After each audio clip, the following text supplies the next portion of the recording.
Alrighty, let's do it. G'day guys, welcome once again to the Tripod where we break down every single NRL game every week from a betting perspective. This week we will be going through week 2 of the NRL finals and we are on an epic run, 15-1 in the finals, obviously 15-1 last week, and we are on a 40-win, 3-loss best bet streak. So things have been going well to end the season. Jacob, how are you feeling, mate? Are you excited for the matchups coming up?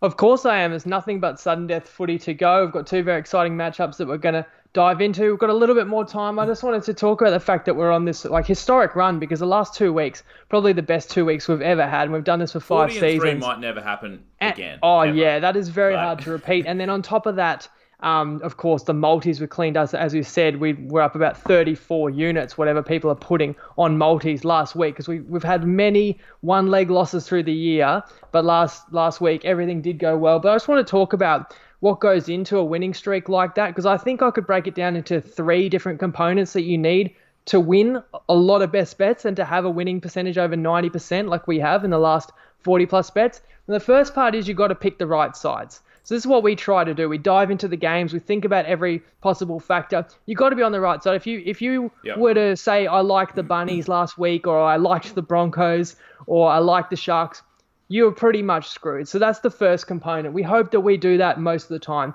The next component is you've got to get the right markets. You want to still find line value. Now let's take the Roosters -4.5 in the week. Now, other people might have game day and bet them -8.5. And when they won, they would have said, oh, look at me, I'm as good as the pot. I picked the Roosters too. But that's not as good a bet as the bet we made. In the long run, the -8.5 doesn't win as often as the -4.5. And, we work really hard on the best markets on the sides we like. The third component is luck. We're not going to sit here and say we have a crystal ball. We knew this, we knew that. We give ourselves the best chance. And what I mean by luck is, okay, we took the Raiders. I will argue they were the right side. I mean, they won the game as a big underdog outright. But they were down 10-6 in that game, and Adokar spills the ball on his goal line, and the Raiders score a try. If that's the Raiders who spill the ball on their goal line and the Storm scores a try, the Storm could win that game 16-6, and we'd be like, geez, that's unlucky. We had +8, and that would have been unlucky to not win all our bets on that game. But you still need the luck that if you pick the right side and you pick the right markets, it goes your way. And that's why I guess we could also give people a word of caution that 90% winners is just not sustainable. No, not sustainable at all. And I mean, yeah, sure. I guess you could argue we got a little bit lucky. I'd say last week we didn't really get too lucky at all. But I feel like this season we have been more unlucky on games and on the wrong side of luck on, so many more games than we've actually been lucky on. So I guess it is, relatively a testament to how well we've been picking games that we are still, well in profit for this year, despite being on the wrong side of a lot of bad luck. Before we jump into the games, I would like to, I know I mentioned it briefly last week in terms of Bankroll Management. If you've been following us, or if maybe, there's been a lot of new members to the group and in the app, and if you have only been following us for a couple of weeks or 2 or 3 weeks, and we've been on this 40-win, 3-loss best bet streak, and you've just won, thousands of dollars on the multis and on the singles and all sorts of stuff, you might be thinking in your head, holy shit, these guys are, Nostradamus. They can pick every fucking game, and I'm just going to load up my entire bankroll on every single one of their bets. We would not recommend this. That's what I said last week. Still stick to your bankroll management. If you need a refresher, go onto our website, and you should be able to find a bankroll management and staking plan on there, or just send the Tripod page a message, and we'll be able to run that through you or send you the link to that one. We also have a YouTube video on our channel. Just search Tripod Betting, and you can search Tripod Betting staking or something like that, and you'll be able to find that. But as a general rule, that would be very timely.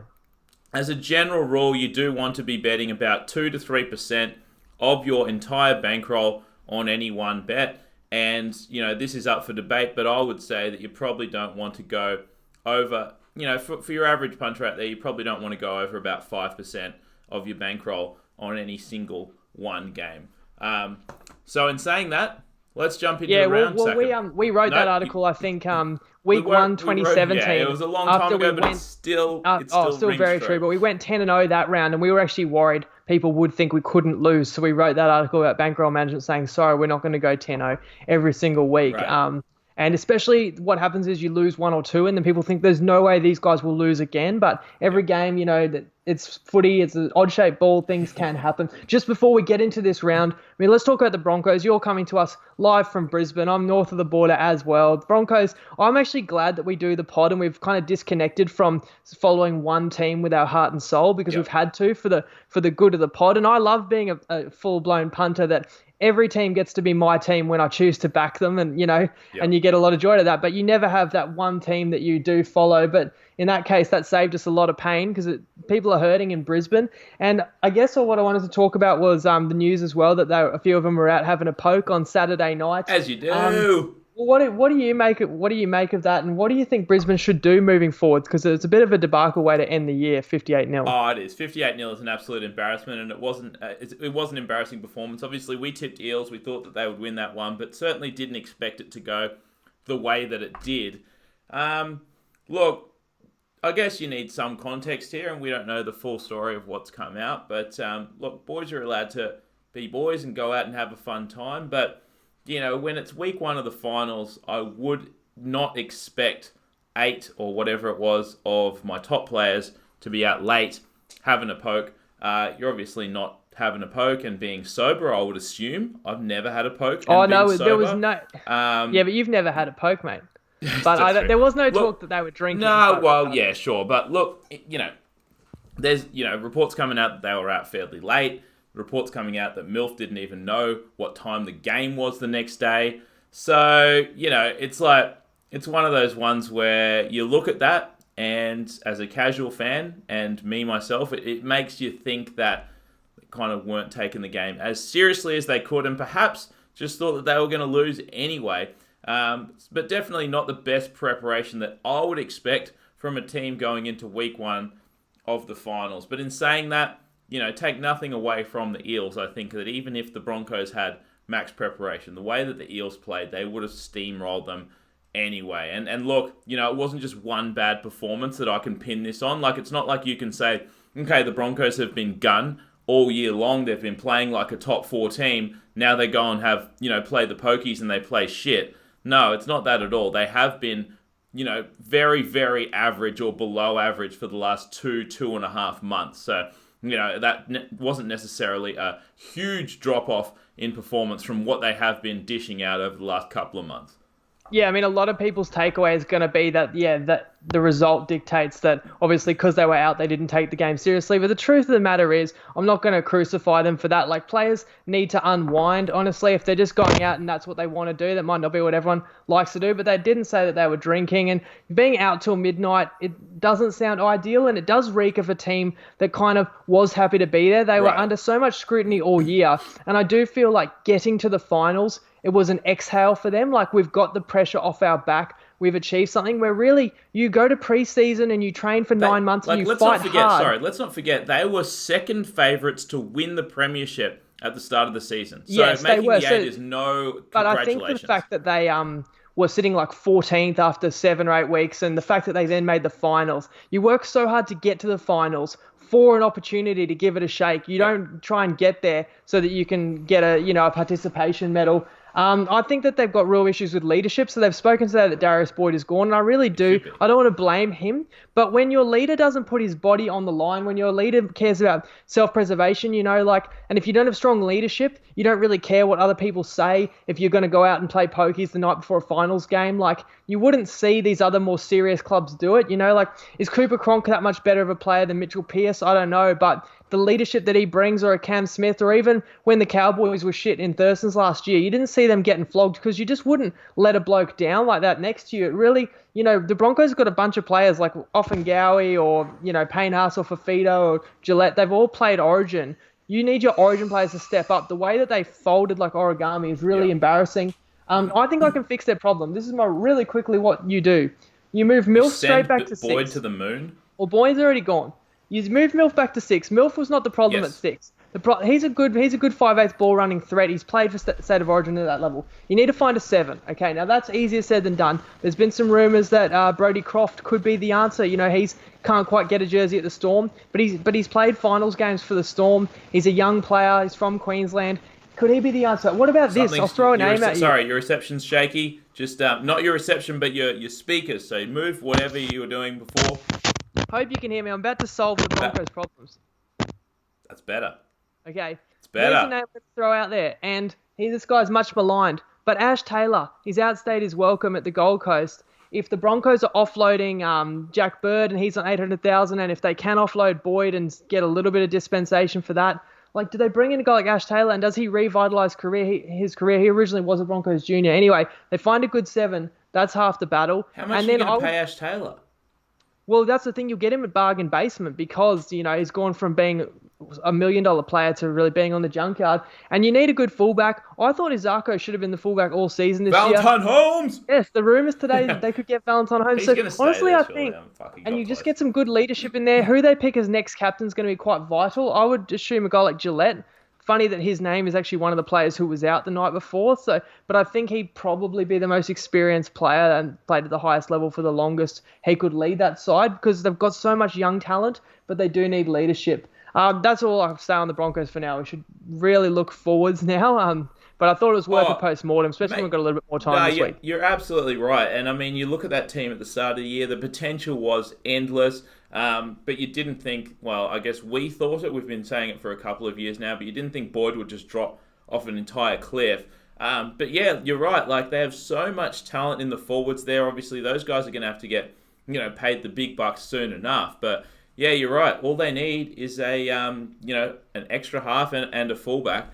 If they could talk someone like Maloney into staying. But the problem a lot of people have said that they should have signed Maloney, but he's gone to France now. You talk to someone like Maloney, who's like he's used to success. Success seems to follow him everywhere he goes, obviously except for the Panthers. But after watching a season like the Broncos have just had, what kind of player in their late ages who's probably really not in it so much for the money, but wants to be in the hunt for a premiership. What kind of player is going to go to the Broncos after just watching the abysmal performance that they put in for not just this season, but the first finals game? Like, you're saying I want to compete for a premiership at a later age. The Broncos is not the team that I would want to go to be honest. I still think the talent base. I think the fact that we're diagnosing the issues, a lot of it is attitude. If you can get a culture change in there, it still is a team that has potential, but they need a massive culture change for sure. Absolutely. That is enough of the Broncos. Let's move on to the week 2 of the finals. A couple of cracking matches we've got on our hands. First up, we've got the Rabbits, -6.5 points.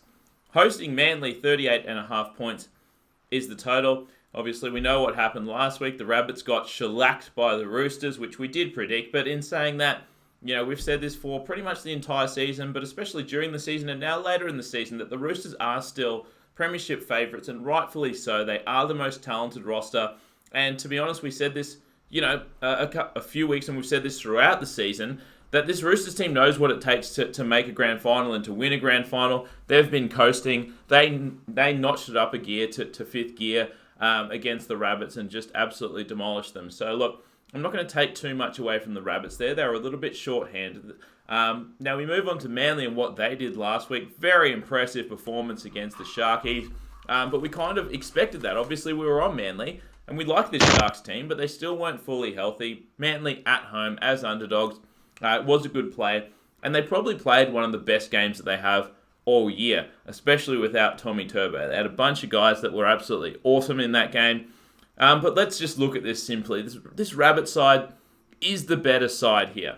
And now they get back Sam Burgess, they get back Dane Gagai, and don't underestimate how much Sam Burgess is actually worth to this forward pack. I'd say that he is one of the top 5, definitely one of the top 5 forwards that influence a point spread or, worth in a point spread in the entire NRL. I'd say that, Taumalolo is probably one, but Sam Burgess is up there in the top 5 for sure. Getting Dane Gagai back definitely helps. On the Manly side, obviously still missing Tommy Turbo, but you get back to power from suspension, which does bolster that forward pack. But look, I just look at these teams, you go from the outside backs. I think the Rabbits have a much better outside back. The outside backs are way better now, especially with Gagai back. I do trust the Rabbitohs halves more so, even though they were much better in the first half of the season. I still do trust Cody Walker to get it done. I still do trust Adam Reynolds to get it done with his experience there. So I give the edge to the Rabbits there. We know Damien Cook is one of the best hookers in the game. And I think that the Rabbitohs forward pack is much stronger than Manly, even with Tapau back. So I've got the Rabbits side off an absolute shellacking with an extra day's rest at home. Also, one factor that I didn't mention, I know we've said last week, one of the reasons that we did take Manly was because they have such a strong home field advantage there at Brookvale. Now, what we failed to mention is that when a team has a really, really strong home field advantage, that kind of skews their season stats. Because if Manly was just as good, away from home as they were at home with an awesome, strong home field advantage in Manly, then they would have been one of the best teams of the past decade. But they're not. So Manly is one of those teams, kind of like I can't even think of one, but a Newcastle. Yeah, like a Newcastle, like much better at home and a little bit worse away. So we have that going for us here. I think we have a much superior team off a bad loss, getting healthier, and I think people have kind of forgotten that Manly needs Tommy Turbo after that win, and that happens a lot of the time. A team loses. It's called injured player theory. A team loses a star. The team rallies around, puts in a really good effort, which is what Manly did last week. And then people kind of forget and say, well, shit, they don't even need Tommy Turbo to win. But I don't think that's the case. He's definitely the best player on that team. I think the Rabbits get it done here at home. And, they've got a solid run coming home now. That's for sure. Yeah, funny you say that Seagulls aren't as great away from Lotto Land. They're playing at ANZ, which is like the main stadium in Sydney. I mean, right. Bankwest only opened this year. The last time the Seagulls won at ANZ? It's 9 in a row or something. Jeff Tuvey was the coach.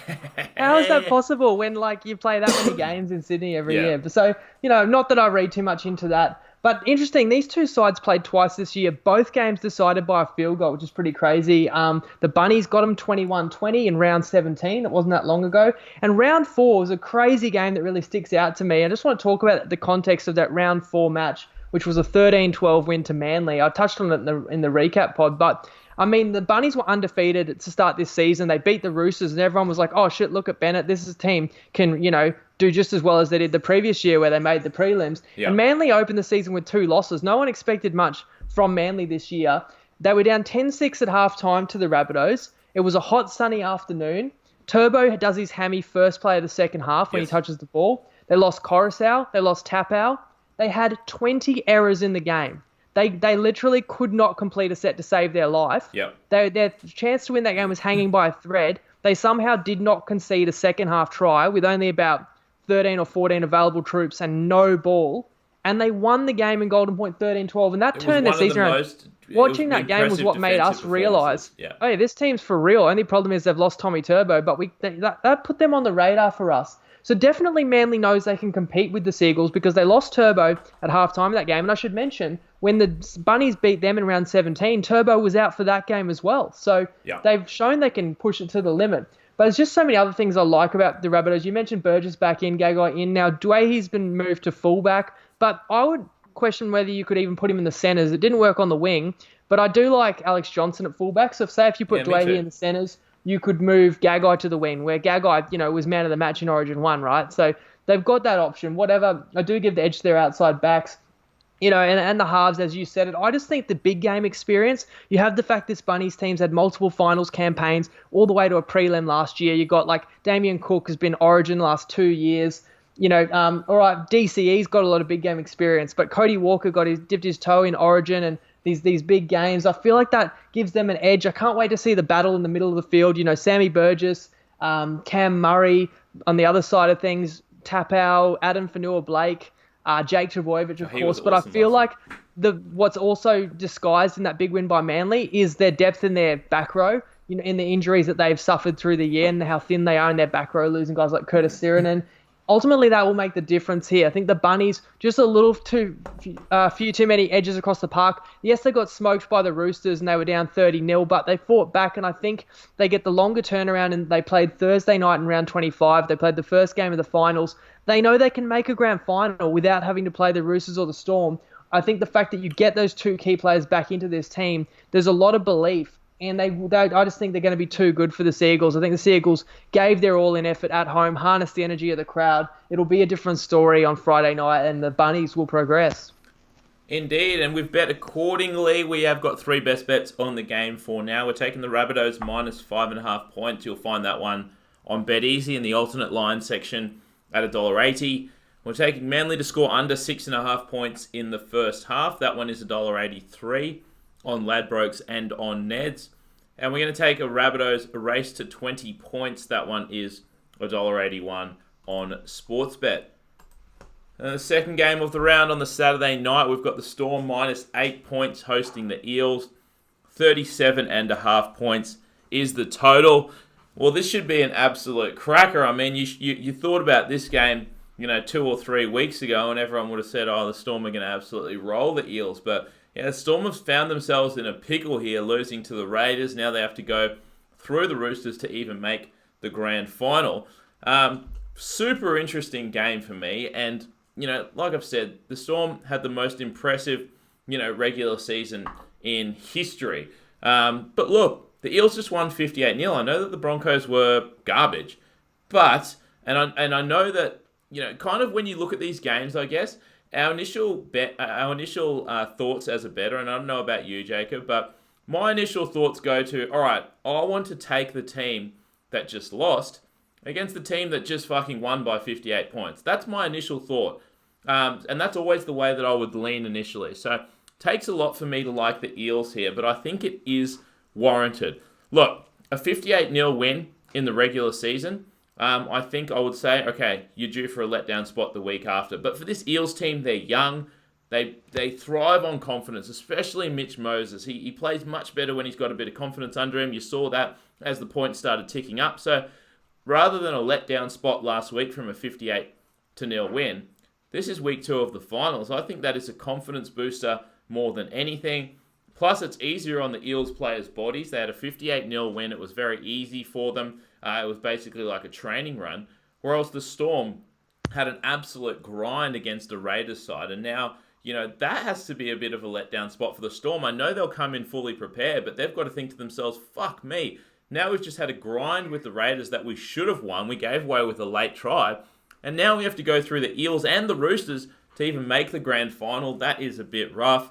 But let's just look at the line here. We're getting 8.5 points with an Eels side. I understand that the game is in Melbourne. Melbourne has one of the stronger home field advantages in the comp. Let's give them 3 points for home field. But look, I talked to you about this earlier, Jacob. You just look at these rosters top to bottom.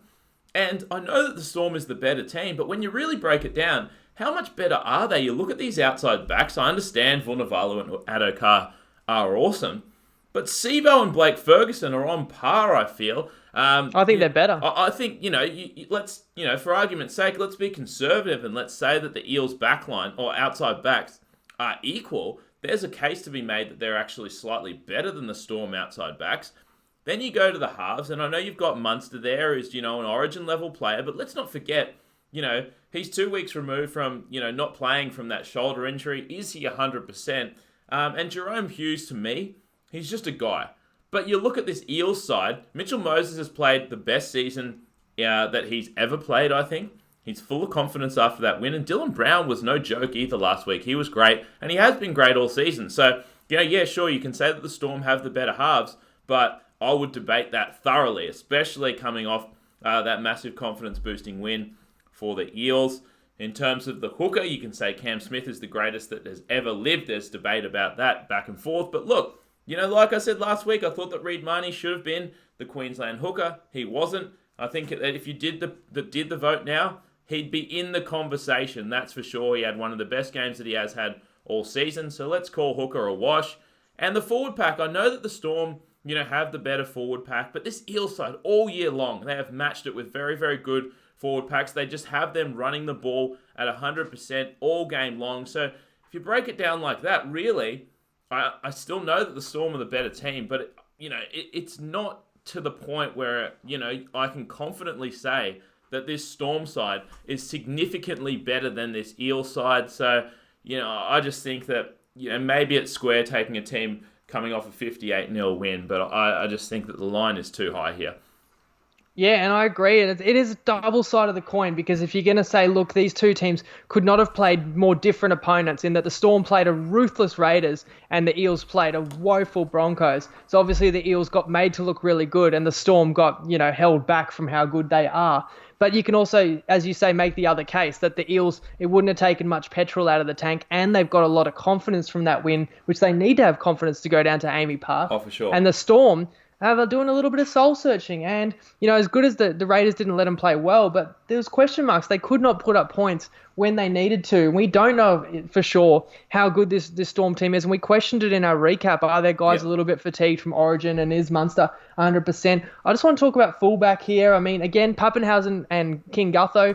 You probably take the form of Gutho and the experience of Gutho, and I actually would rate the Eels outside backs better because give me Jenko, who's wound back the clock, and Wonga Blake over Olam and Chambers this season as well. So I actually like their outside backs. You said that the hooker is a wash. No, Cameron Smith is still a better player. Maybe not a wash, and he will be then Reed Marnie. But you're saying it's closer than what people think. Yeah, 100%. But talking about fullback, let's not forget Pappenhausen was the fourth choice fullback for the Storm this year. So they wanted Slater to return. If he had returned, he would have been good for one more year. That didn't work out. Scott Drinkwater was meant to be the fullback, tore his pec in the preseason. Now he plays for the Cowboys because he couldn't get a look in.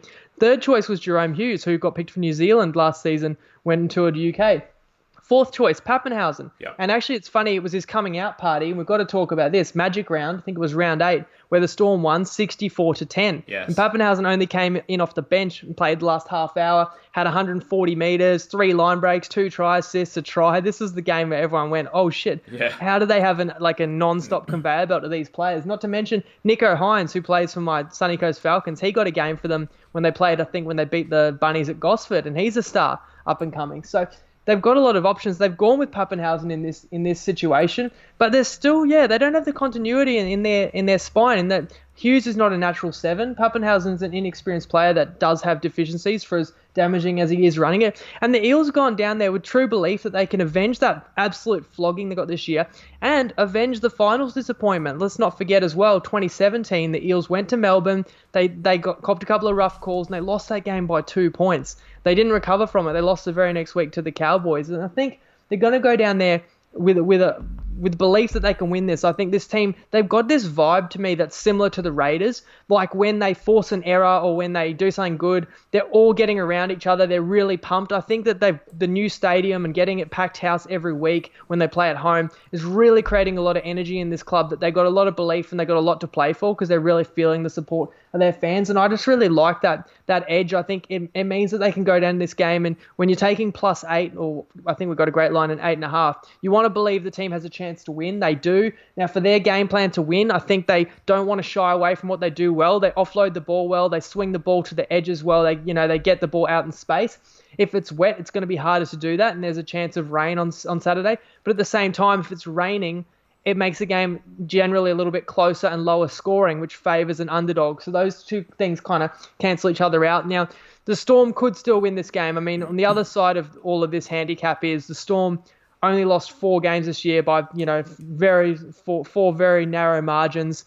As I said at the top of this pod, if a couple plays went differently, the Storm would have beat the Raiders and nobody would be saying what's wrong with the Storm. Yeah. They could come back here. They could be clinical. They do have, the finals experience edge. And we know the way they want to play. Move what you just did about 5 seconds ago. Now you've gone mad. And you know the way the Storm are going to play. They're going to want to strangle the Eels. They're going to want to give them nothing easy. And when the Storm get their chances, they want to execute. And they know that they can win a game without scoring too many points. So it's going to be a fascinating arm wrestle, and that the two teams want to play totally different styles. Unlike the Raiders, who went down to Melbourne and outstormed the Storm, winning that game with defence. This could be very different, and styles make fights. And ultimately, I think this could be a changing of the guard. I really believe the Eels are a live dog down here. This is the game I want to watch the most this weekend. So, of course, we've got to take the underdog, because if we think it's going to be a cracker of a game, 8.5 is too many points for the Eels. Yeah, indeed. And before I keep talking, Jacob, you do need to do something, because something is staticking over there. So just move your shit around and we'll see if it goes away. It's gone. Silence. It's wonderful. And look, before I read through these best bets, I see a few comments flowing through that the line, and we got the pick your own line, Jacob, at $1.80 on the plus 8.5 on Bet Easy. I see a few comments flowing through. No, that wasn't a pick your own line. That was just plus 8.5 on Bet Easy.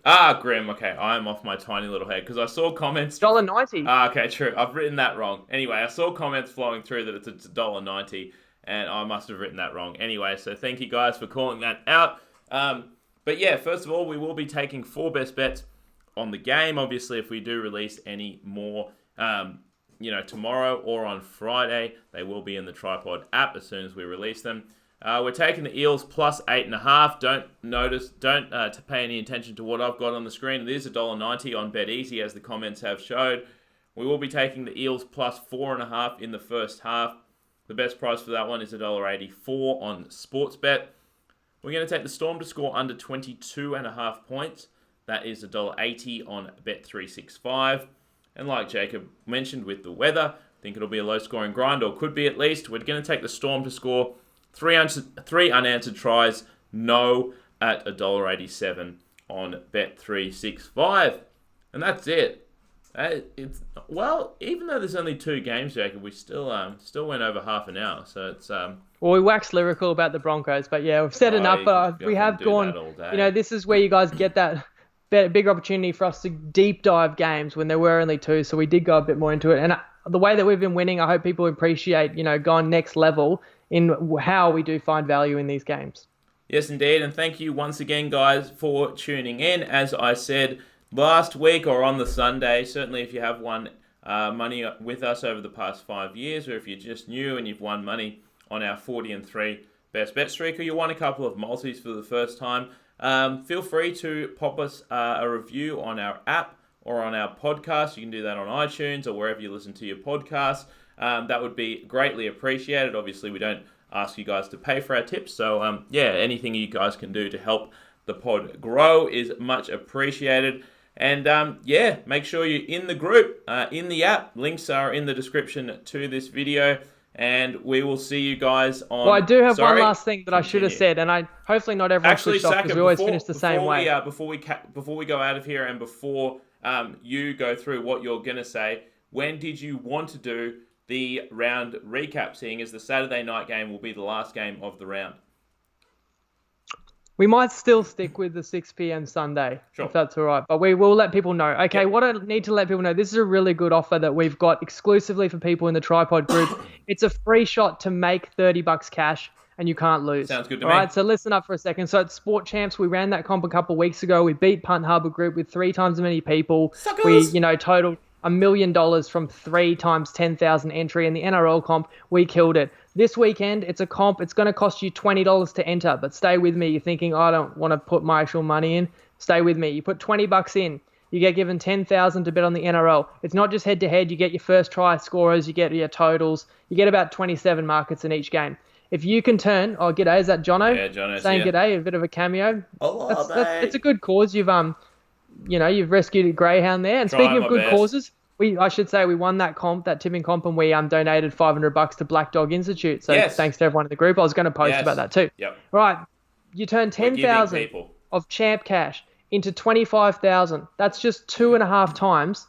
You will win $50.